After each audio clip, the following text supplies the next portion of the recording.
Et je voudrais vous demander pourquoi, selon vous, le conflit au Proche-Orient déchaîne à ce point les passions en France, sans doute beaucoup plus que dans de nombreux autres pays.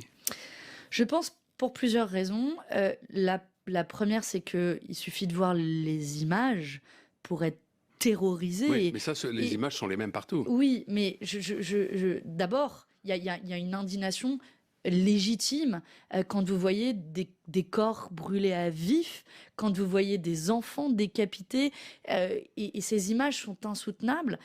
Il se déroule un génocide à ciel ouvert sous nos yeux. Génocide, c'est le terme que vous employez, mais Et que j'assume. qui n'est Que pas, j'assume. Quand qui vous n'est avez pas 40 officiellement reconnu comme tel. il y a un L'ONU a risque parlé de risque génocidaire, et il y a de cela plusieurs mois. À l'époque, il y avait à peine quelques milliers de morts. On en est aujourd'hui à 42 000 morts dans la bande de Gaza. Ouais, chiffre du Hamas. 42 000 personnes sans doute qui ont perdu la vie, Oui, 16 000 enfants.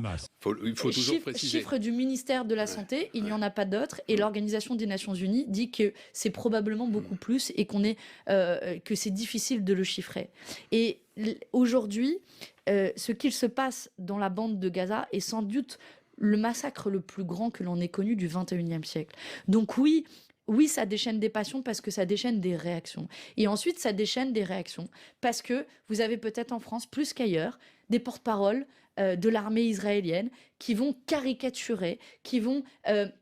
voilà, moi, à chaque fois que je prends la parole pour dire c'est un scandale le massacre qu'il se passe, il faut des sanctions contre le gouvernement israélien, à chaque fois on va nous caricaturer, vous êtes la porte-parole du Hamas, vous êtes des islamistes. Non, on est juste des humanistes qui défendent des vies humaines, et je pense que c'est pour ça que ça a atteint ce niveau de violence, alors que le débat devrait être apaisé et que la France, qui a historiquement défendu d'ailleurs la Palestine, devrait avoir une voix un peu plus forte sur la scène internationale pour défendre la paix.